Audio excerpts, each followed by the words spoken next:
to share something with you. That might put me in a very negative light, yeah. Relationships are not my forte. See if someone grabbed up my wife or something completely different ballgame. I'll walk away from here, and this has been like a therapy session.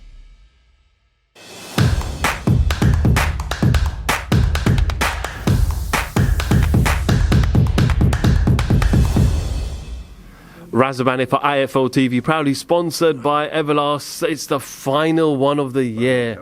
With me, Ben Shalom. Ben, firstly, I know you've been a bit under the weather. Feeling a bit better now? Feeling good now. Been a tough week. Everyone's ill.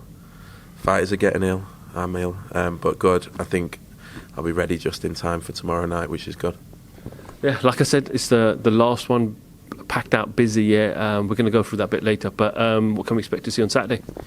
Look, I think we promised Chris we come back to Bournemouth before the stadium fight, and we need to, because the fans we saw in July, they love it down here. I was out today.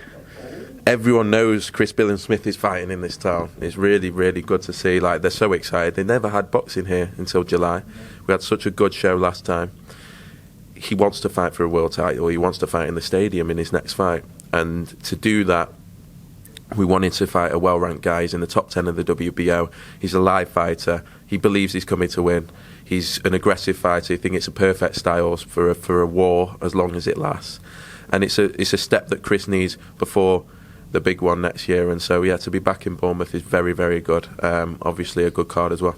Why were you able to bring him back, not once, but twice, to his beloved Bournemouth and not Matchroom and Eddie? What was kind of the difference? Look, I just think it made sense for us. We are focused on the UK. We've gone all around the country. We've done Newcastle, Liverpool, Glasgow, Coventry. I'll miss so many cities off, but we've been everywhere. And Bournemouth would never have boxing, and the McGuigans, Shane, Jake and Chris were always like, we could sell so many tickets down in Bournemouth, and we believed them, and we wanted to come and see what it was like. And then in July, it was the atmosphere last time was crazy. The whole city, the hotels, the restaurants, everyone, the rednaps. I was with Harry today. He was like, Ben, good man, you brought boxing to Bournemouth. He watches all the fights, and it made sense for us because this is our market. This is what we want to focus on, building local heroes, and there's not many of them at the moment. Like the real ones, the Josh Warringtons in Leeds, and we see that for Chris in Bournemouth, and he's a great fighter, and it's a great division for us in the Cruiserweight division. I think next year is going to be the year of the Cruiserweights. There's so many, and made so much sense, and July was so successful. Good relationship now with Bournemouth FC, who really want to stage that fight next year. So it's been a really good venture for us. I know you're not looking, ahead of Saturday's first. Get him through that, and then think about the stadium fight. But in the back of your mind, are you also thinking Riakporhe go a different route, go and get his world title, Billam-Smith go get his world title, and eventually that's when we'll see both of them in the ring in the rematch that everyone wants to see? Look, we're going to have some surprises next year in the Cruiserweights. All the world champions want to fight in the UK. That is an absolute fact. This is where it's at. With the 3, 4, 5 guys that we now have in the Cruiserweight division, it's going to be a special one next year, and everyone's going to be fighting everyone. And Chris just needed this step because we want him to be able to compete at world level. Richard's fighting. I don't think it's been announced yet. Richard's got a big fight in January, and then we're into something special with next year. So yeah, let's see how it works out. But everyone be fighting each other, and we'll be back. I know the Cruiserweight division's flying with yourself, but obviously the light heavyweight division in the UK has been thriving for a while with Yard, Boatsi, Callum Smith, Lyndon Arthur, your man Dan Aziz takes on Rocky Fielding. Rocky didn't make weight today. I think it was only a pound, and he decided he's not going to...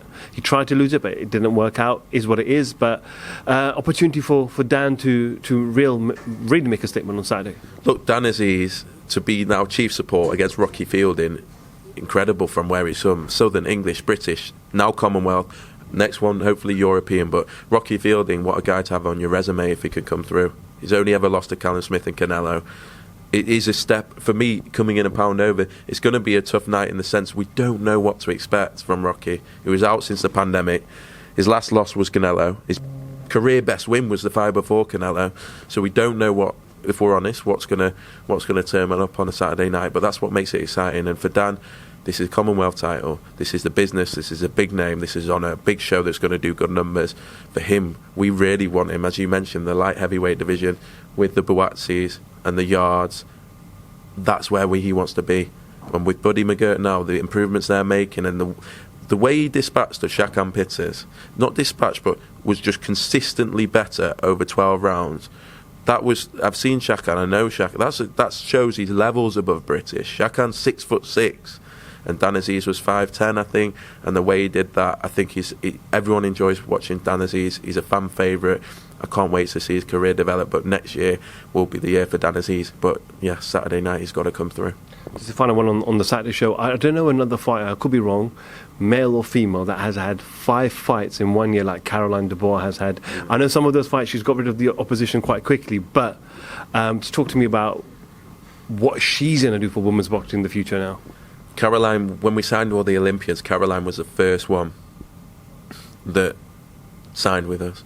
And when she came in, we all looked at each other. And just from how she is outside the ring, where she's 21 years old, the presence, how she carries herself, but she loves fighting. And you get a lot of these guys turning over and they get good contracts and this and that. She wants to be out every 6 weeks. She's born to do this. She's driven. She's looking at Clarissa Shields, and who's her hero now, a mentor, and she wants to develop so quickly. And she's been incredible this year. And there's not much power in the women's sport all the time. You don't see that many stoppages. She's been stopping girls, and she's only 21. She's still growing physically, and now she fights a real live wire from Argentina that's coming in, Sophia Rodriguez, who's never been stopped. And we want to find.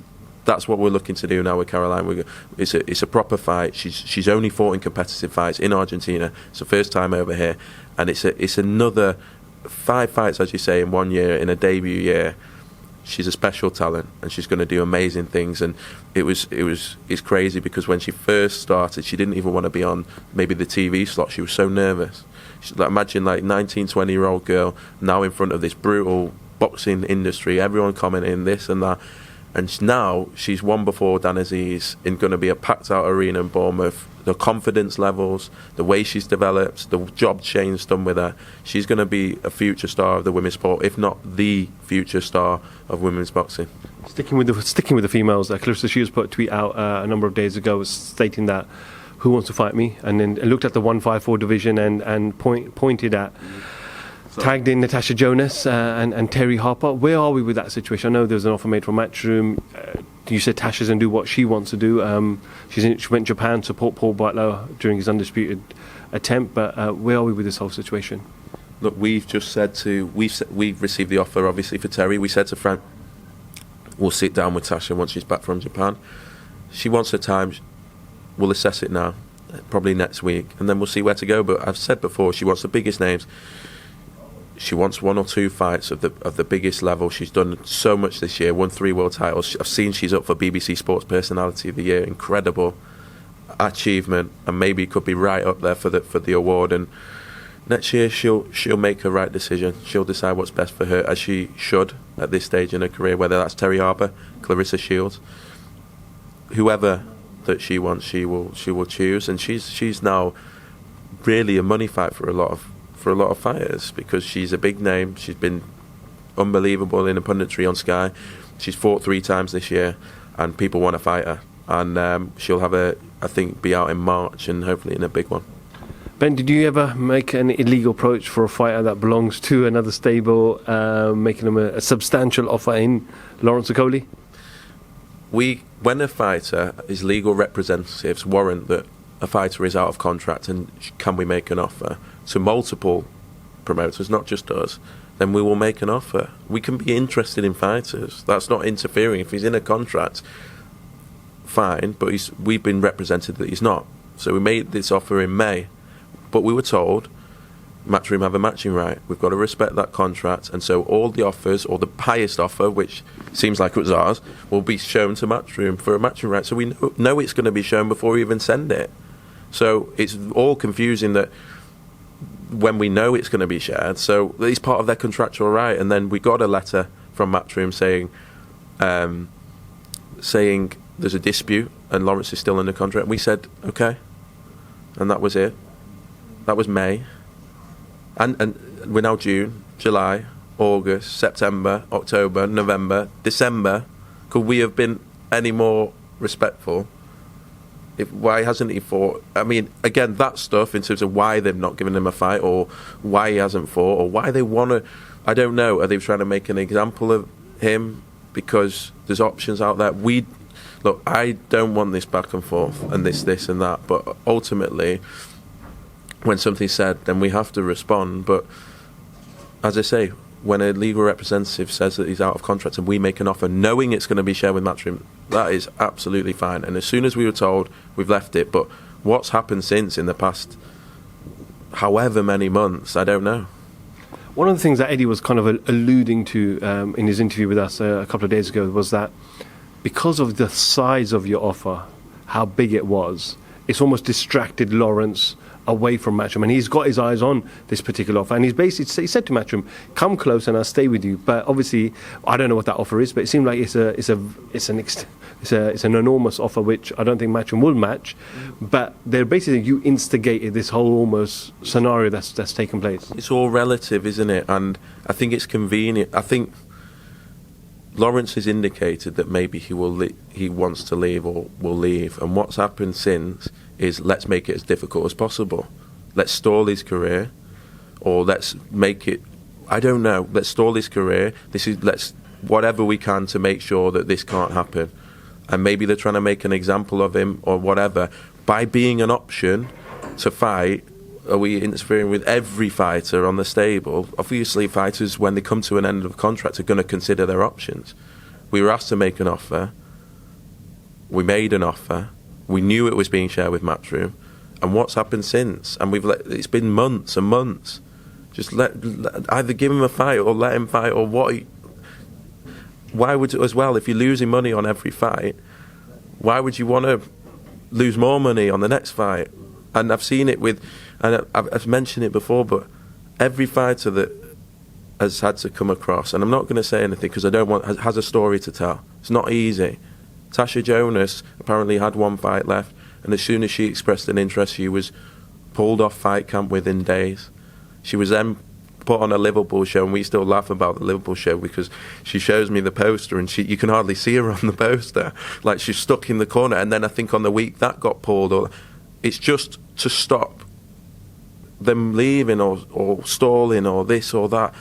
Like, we don't want to be intimidated. We appreciate they're a 40-year-old business with huge amounts of money and can intimidate us with lawyers and this, and we've seen that with other situations this year. We have to listen to a lot of stuff said about us that isn't true all the time, and a lot of slander and this and that, and we just try and get on. But ultimately, fighters are going to be considering their options when they come to an end of a contract, and by making an offer to a legal representative that has said we're now time to make offer that we know going to be shared is absolutely fine. And what's going on now is, I think everyone knows what's happening, and whether it's stalling, whether it's getting money out of Lawrence, whatever it is. But this was May. We're now in December. Like, I don't want to get into all this. We really don't. We've had an unbelievable year. We're a growing business. We have challenges more than other businesses, given that we're still building our business. And ultimately, we want fighters that want to be with us, and that's always going to happen. And I think there's a little bit of competition now in the market, and that is what it is. Can I just ask you, obviously, the mandatory was called for Lawrence to fight David Light. It was going to go to purse bids. The WBO obviously were approached by David Light to ask for an extension. They were also asked by Lawrence's legal representative to ask for an extension. Eddie then was like, no, we want purse bids. We've already made arrangements for someone to fly out. But the WBO have then given them an extension. So the fact that you were interested, I'm sure you still are interested if Lawrence is a free agent, is that something that you could potentially be involved in his next fight? 100%, but we were told in August that the contract was definitely now over, and we've had legal, I'm talking, if Lawrence now wasn't out of contract, we could sue Lawrence. It's got to that stage where it's warranties, you know? So when we're getting that, what are we supposed to, this just, and even, I don't know, Eddie's saying to the WBO he's still Lawrence's promoter, and this, I don't know what, at that point, now it's like, I'm not sure what they want, but I know where it's coming from. They don't want Lawrence to get on with his career until he's either paid them a load of money or just sits out, so that Sky, or maybe it's more of a Sky his own thing. But all I would say is, when a legal representative says that someone's out of contract, there's nothing, and I honestly think anyone can see through this, and we've seen it with are they trying to warn other fighters? Because there's other fighters that are coming to us and saying, please make us an offer. Are we supposed to say, no, we can't make an offer?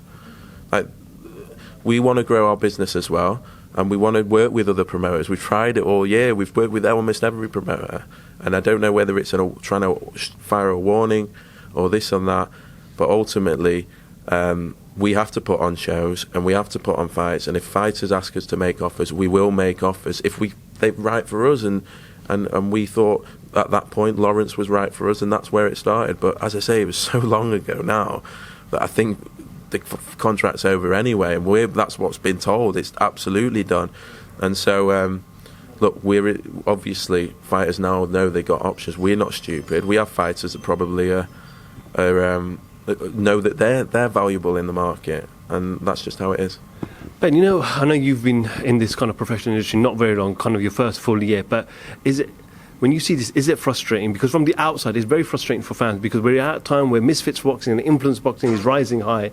We're seeing empty stadiums. We saw one quite recently, I don't want to say, where it had a huge stadium, indoor stadium, and it was practically no one was there. But we got Lawrence making accusations where Eddie Hearn said, okay, pay me X amount of money and I'll walk, and you can go, do your thing. And then Eddie's saying, no, I didn't ask for X amount of money. So someone's clearly lying there. Is it frustrating for yourself and even for us as fans outside of the sport to see these little niggly bits taking place where our sport needs fighters to fight at the top level and consistently as well, not just once in a blue moon? Look, boxing politics has forever been a pain for everyone, all boxing fans. Same with me.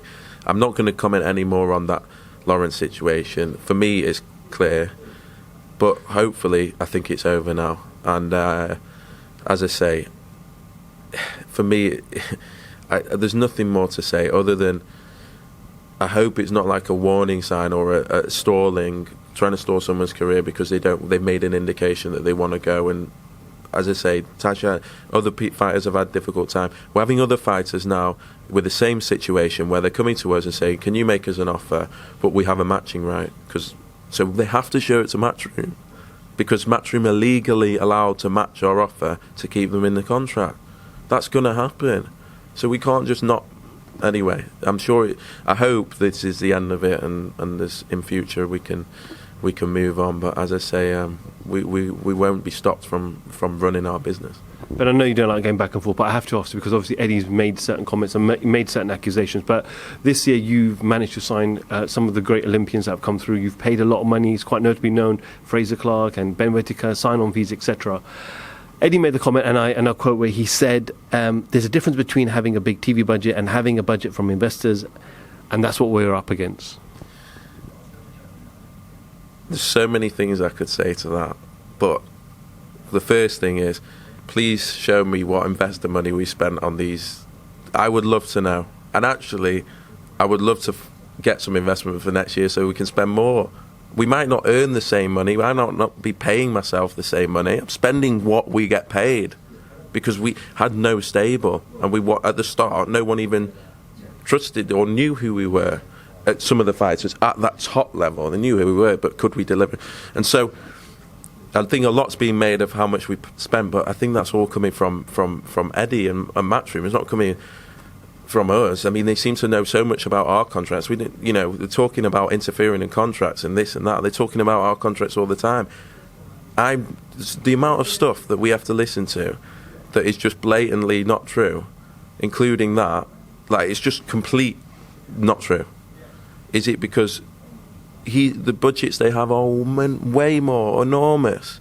Ultimately, we are a young business, so all we're thinking about is long term. We're not thinking about profits. We're not thinking about anything. I'm staying in the Village Hotel tonight. We're a business. I started this business when I was 23. I had to borrow 10 grand to get my promoter's license. That's where this has come from. Yes, we have the Sky deal. Yes, we therefore have good money to spend on fighters, but we're spending everything that we've got. We're investing in the future, and I just think it's a different model.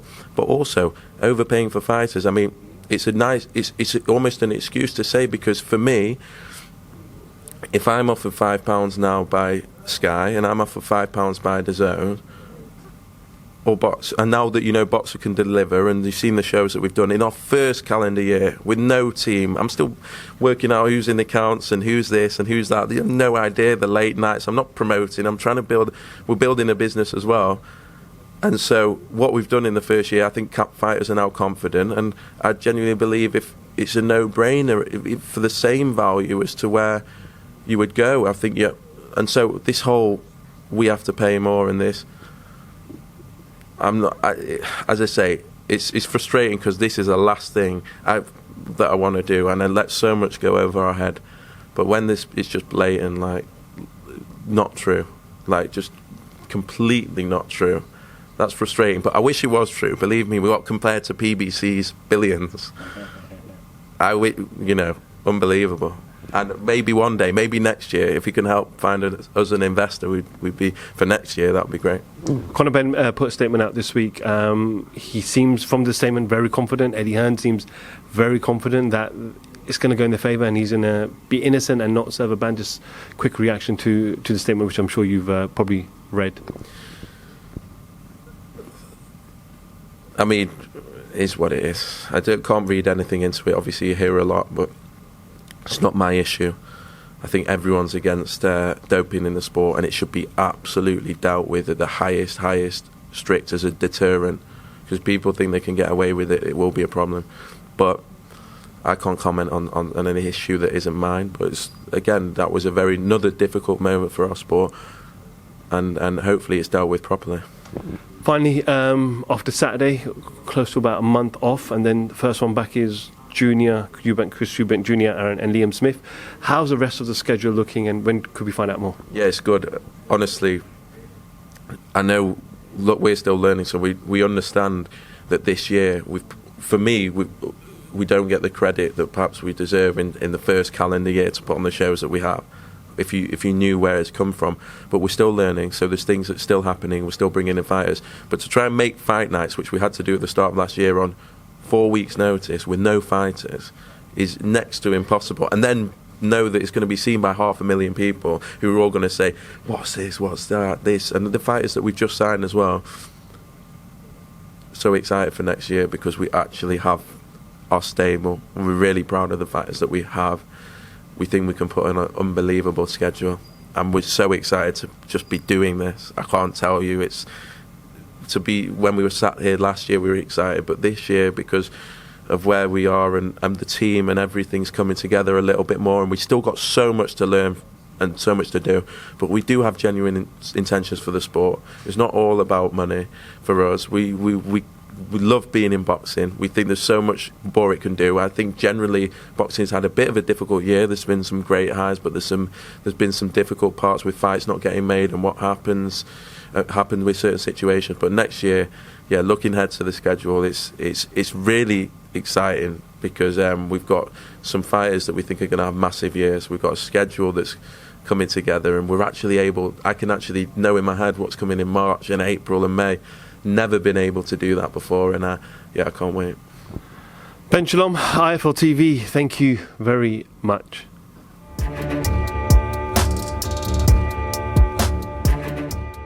I'm going to share something with you that might put me in a very negative light, yeah. Relationships are not my forte. See if someone grabbed up my wife or something, completely different ballgame. I'll walk away from it, and this has been like a therapy session.